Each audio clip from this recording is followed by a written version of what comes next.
Welcome to the jungle. So, in this video, I'm gonna try to do my review on the nation, Age Marignon, and go over the mages, the troops, the national spells, and the priorities with gems and how to use them. So, I took a scales build. It wasn't like this. It had only one growth and it had three production, but then things changed. And I think it has the most commanders of any nation. Look at that, right?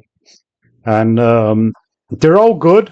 They all have a niche once you learn how to use them. I think the only one that has no use is this one, which the only thing he has going for him is that he's very cheap. But even then, what do you do with him? He gets 1d6 impacts. Okay, but you know, would you rather have that, or would you rather save your money and, for less than double, get a mirror mage? I'd rather get a mirror mage. Um, but others I didn't use for anything. These two commanders, the captain and the lieutenant, I didn't recruit, and my reasoning was, um, well, first of all, this guy can't say all right, so I wouldn't use a fort to recruit a guy that all he is an indie commander, so I might as well recruit an indie commander. This guy can sail. He has 75 leadership like the others. Okay, so why would I pay 90 then? I would pay 90 because there's a 20% chance that when he's not doing anything, he's researching for me, and he can blood hunt too. And I did use a few of them for blood hunting. Like, can find, well, there are some in the forts here that sometimes I would blood hunt with them or would craft with them, because you can craft a lot of stuff with blood one, and instead of losing 10 research, you lose 9. I think that's fine. So yeah, and then when you send them to attack with raiding parties or whatnot, you just put a, like, one blood slave, it's already an imp cast. So all the other ones are good. So what are your cap onlys? Your cap onlys are the Gothic Masters, the High Inquisitors, the Royal Alchemists, the Masters of Mirrors. This Admiral, the only good thing about him is 100 leadership, which lets you do formations, which is nice, and he's only one recruitment point. But do you really want to not recruit one of the mages for this guy? I did. I made him a prophet, but I don't know if that's the right answer. I only recruited one. The Architect is also cap only, and it is interesting. He makes the best forts in the game, from citadels to grand citadels, but the price and the time it takes, it will never pay off in money unless it's a modded game that goes to turn 200 or something. But I only did it at the end when I already had my Magic Phase win planned out, just to protect the thrones even further. Otherwise, it's not worth it. You don't get an extra command point. See, so here's 2 bonus, so that's a total of 3. This should be a normal citadel. Yeah, it has less HP, but the administration's only 10 lower, so it's not going to change what you gain from that a lot. You won't be able to recruit more commanders, but yeah, you get a boost of 500 in the walls, so I just did that for defense. Okay, so which of the cap onlys are you going to recruit? Well, of these 4, all of them. Unless you're planning on abusing blood earlier, not going to recruit a lot of these guys. You're going to recruit a few for the crosspath. I never got a glamour crosspath. I could have summoned succubi with that. That would have been interesting. Oh, but it's only 10%. That's why. Yeah, but you want one of each of these guys for sure. But I guess you could do that later. You want these guys if you're using a lot of sacreds, although your normal commanders from the other forts, if you're not sailing, should be these guys that have 100 leadership, and they can blast them, right? For cheaper, for only 75, you can blast with these guys, and they can sail. So this is situational. It's only as many as you need. The Rhino Magic is irrelevant with Fire 1 or Blood 1. I guess it's something, but he'll probably be more worth in battle casting smites. This guy also, you want one of each. Um, they're all good. And these guys are amazing. They are so good. They can do a lot. And you empower one, and you can already craft all the boosters because 1 and 4 will have the Earth to craft the Mirage Crystal. So super, super cool. I chose to focus early on Glamour Magic, and I don't regret it. The other guys, how do you use them? Let's go in categories. There's the navigation category. This guy you can get from all coastal forts. Let's check if this is true. Yeah, you get one here. For example, this is not a coastal fort. You don't get him. So the Royal Navigator comes with this path, these paths, and he can get 100% each one of them. They're all useful, and but they're pretty expensive. If you could spam them a lot, it would probably be good to have them in a communion because they'll never cast something that they don't know, so the slaves won't fatigue out. But probably for communion slaves, you want the other type of sailing mage, which is this guy, the chart maker. And this guy you can recruit anywhere. Um, and they come with interesting paths too. Um, so if you have a lot of them, you can what I did in this game is I would use just communion them up and use these guys outside the communion to cast quickness, to cast misform, to spam paralyze or soul slay. The water evocations on higher level are pretty good.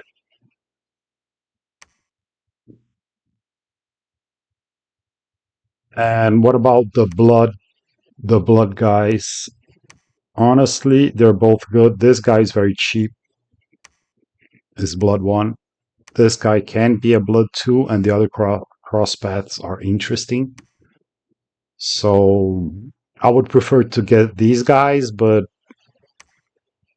when you're in battle, you're going to want the cheaper ones to be the slaves, right? So you always check how many you have, and then you prioritize. I try to have more of the cheaper guys, but I always wanted in my armies, in my blood hunting provinces, some variety in case they needed to fight.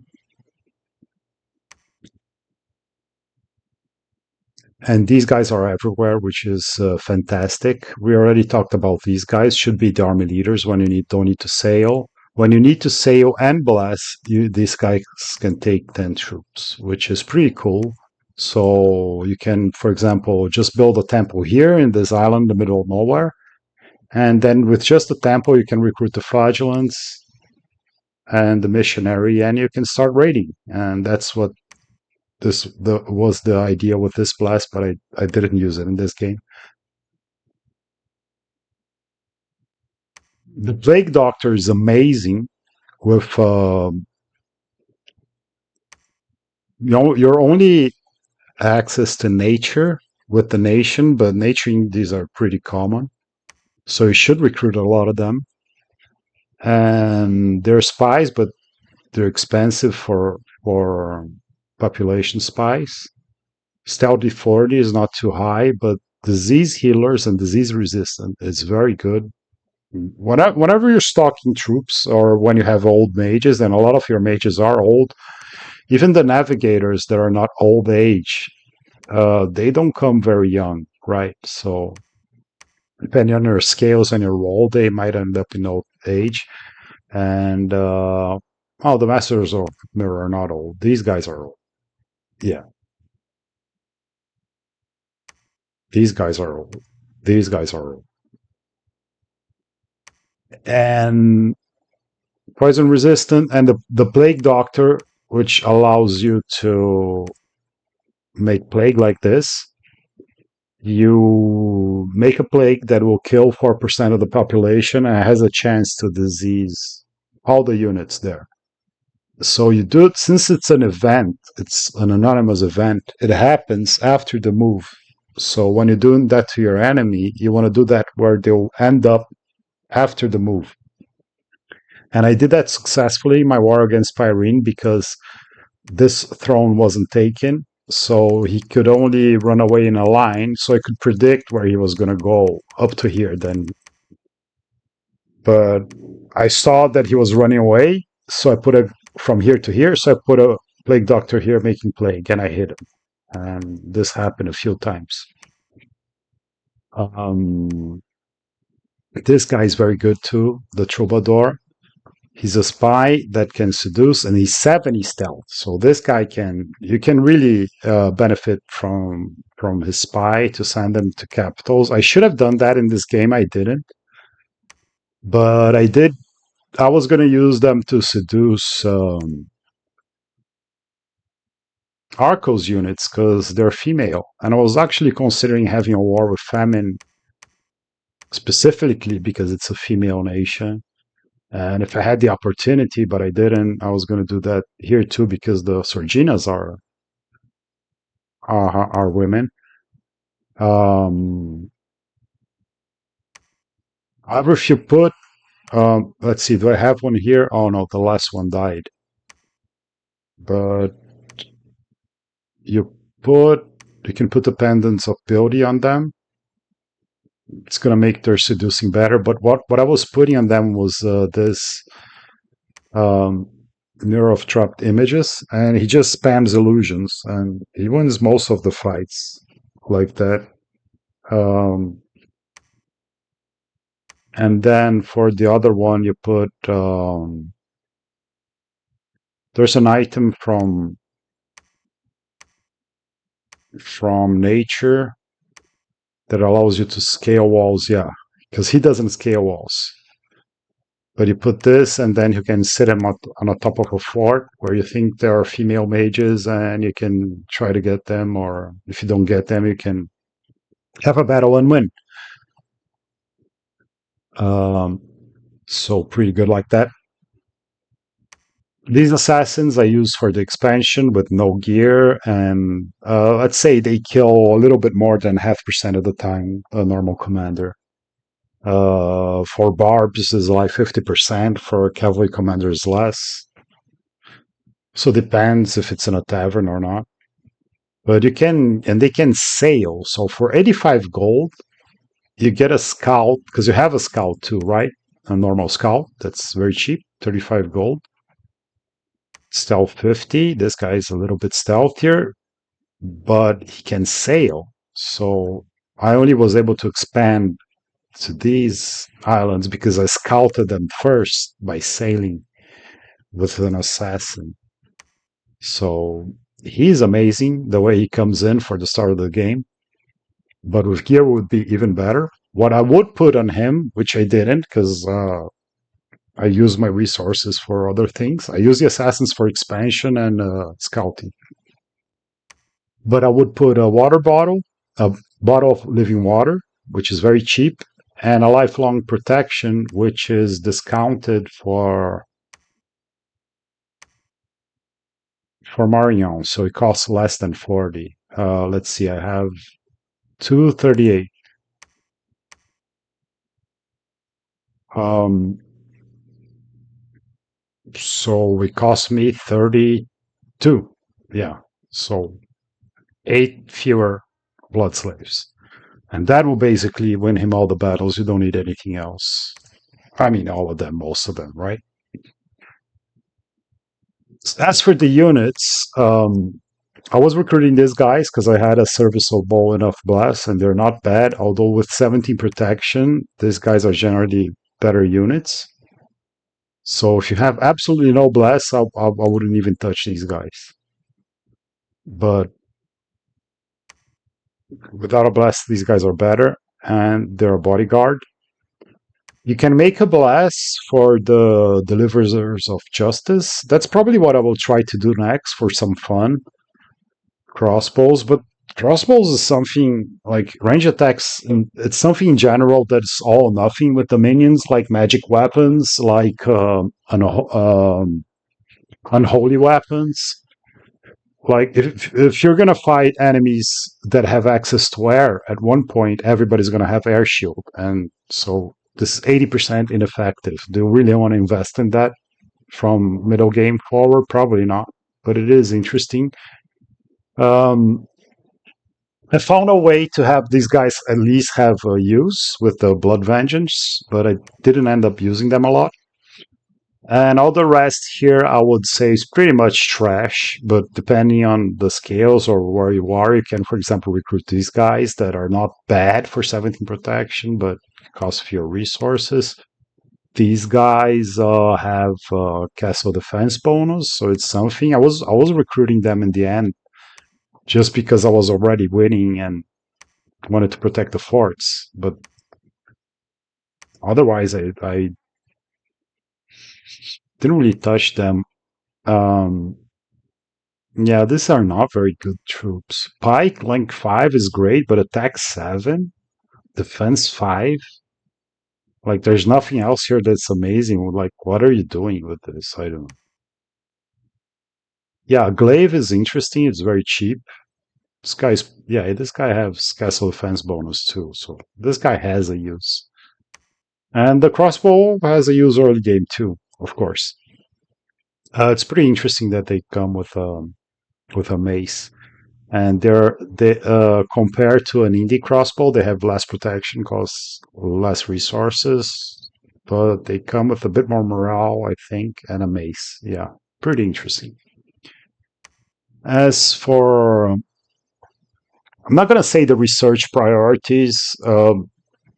There are a few targets you want to reach. You want to reach a few points in construction for boosters and for sanguine dowsing rods, and you want to reach Blood 1 for using Sabbats, and then Blood 6 for casting Horde from Hell and making the blood hunting more self-sustained. But other than that, you want everything. Evocation is good, Conjuration is good. All the schools are good. I guess what I can talk about is gems. Um, so super valuable blood slaves, astral pearls, air, earth and nature, but earth and nature is only because the crafting and the battlefield spells are so good with these two. Like I had more income from glamour, and I would substitute. I wanted some earth gear, and I would substitute it for glamour gear, but the glamour gear was not exactly what I wanted. For example, for armor and the nature battlefield spells are so important. Relief, regeneration, growing fury, and air is just amazing. You can do so much stuff with air. I wanted to do trade wind to increase the income of places like this. This here, here's another one, high income one here. But the competition for air is so high, and the boosters are very expensive. Um, and also, the way you reach death normally would be through fallen angel, right? So this guy, for example, with a booster, he can cast reascendance, which is the fallen angel spell. and he comes with that death trees, but that's blood 8. You can start getting. Hopefully, you find a death random. I didn't. I couldn't get access to the underground, of course, with being only one underground player. But what is it called?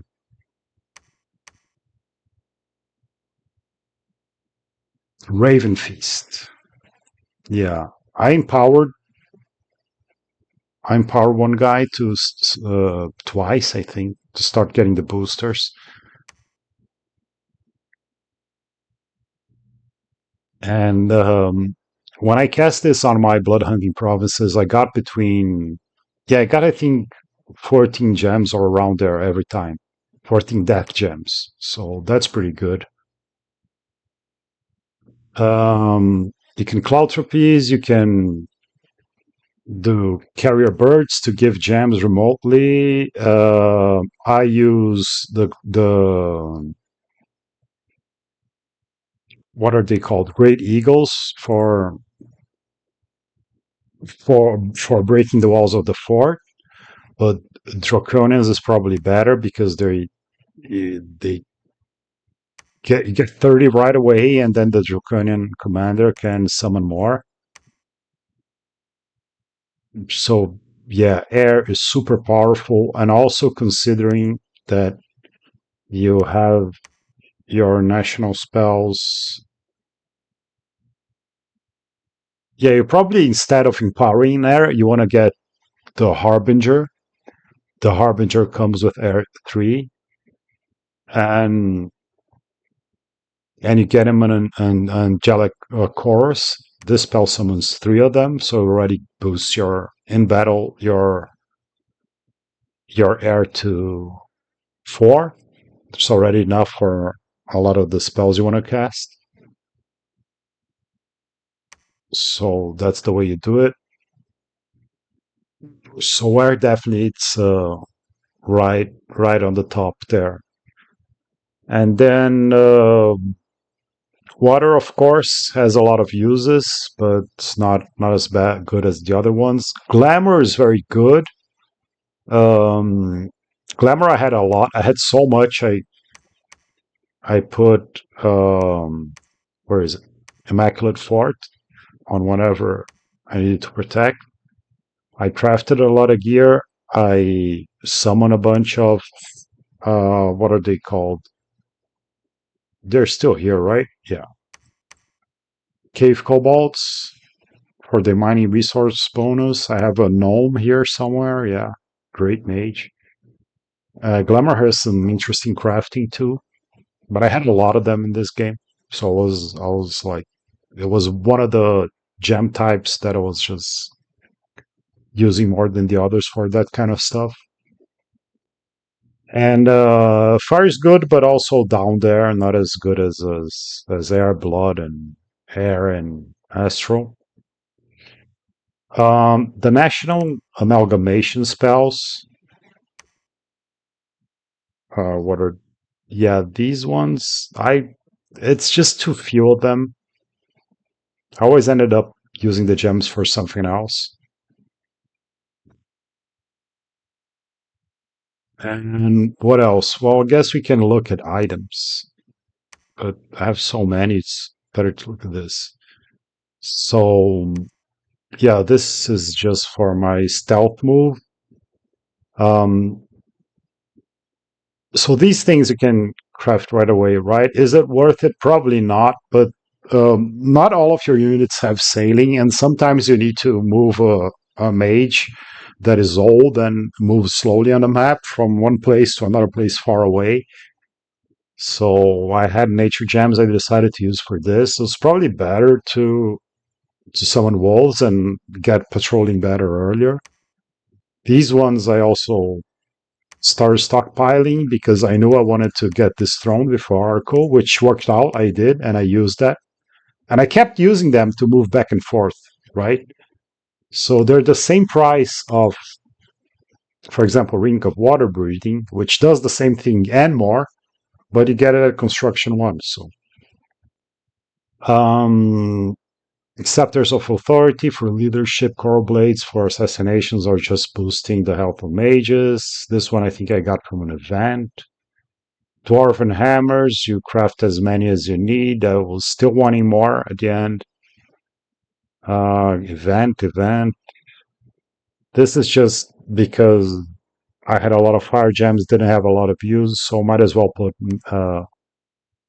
a good helmet that increases morale and has a lot of protection in my mages.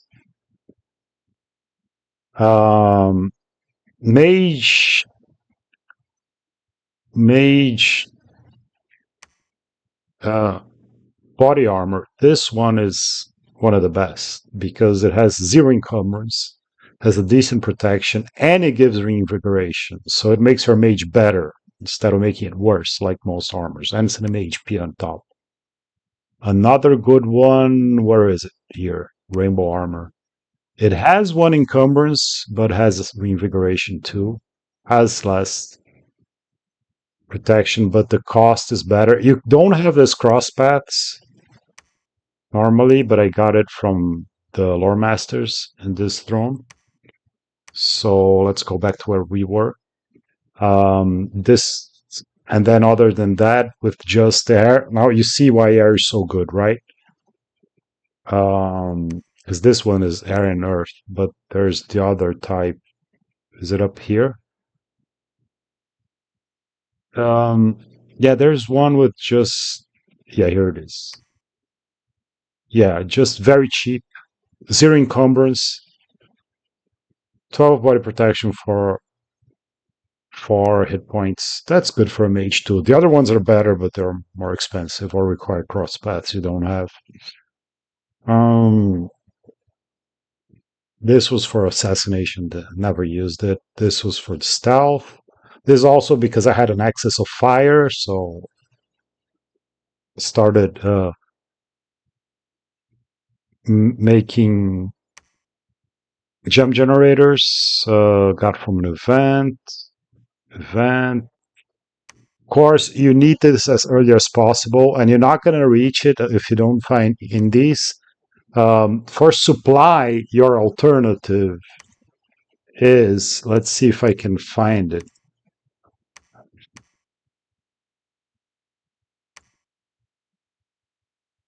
Yeah,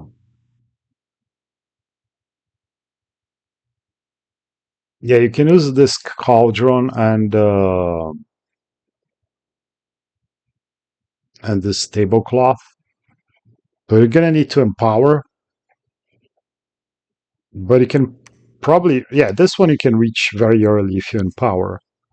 So that's probably what you want to aim for because uh your units will cost a lot of supply. The way they're cheap, the way you probably want to bring scales, and you will probably win by having more stuff, right? Because you'll mostly fight stronger enemies or blast or strong blesses like that. Okay, where were we? Ring of the Warrior was for assassinations, didn't really use it. Familiars are discounted, so at the start I made a few, but then I had better uses for blood.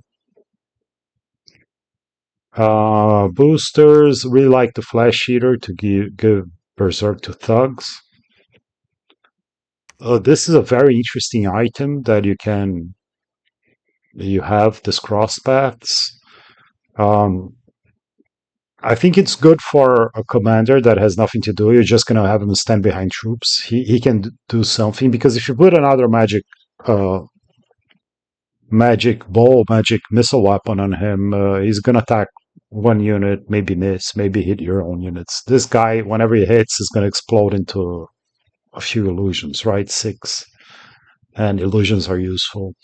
And another thing I use them for is when I have a mixed communion, don't want the mage, the masters off script to start casting spells with paths that the communion slaves don't have. That's going to cause extra fatigue. You do the script you want, and then you have him fire, and he can fire that and be useful. Charcoal shield.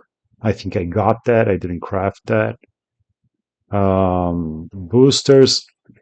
I think this is one of the best helmets for thugs that don't have fear because the protection is very high and fear is very strong. This is probably one of the best armors for thugs because they're normally weak to soulslay and stuff like that. And it also gives one of the highest protections. Booster. These I have a lot. It has more map move than the other one at construction one. That also costs five nature gems and also have reinvigoration for the mages and thugs. Very good. Flying carpet. Um, I use this a lot. Before I had the research for doing all the good stuff with the air spells I crafted a couple of them at construction 5. Also because I wanted to be able to bring more troops here and facilitate the logistics. And it was very useful. I was using the two of them every turn to move important mages to get healed from disease or that I needed in a specific place to cast the spell there. But there is a version that's cheaper that doesn't cost, that is just for moving. Was it? Yeah. Fly speed 20. Fly speed 20. Yeah.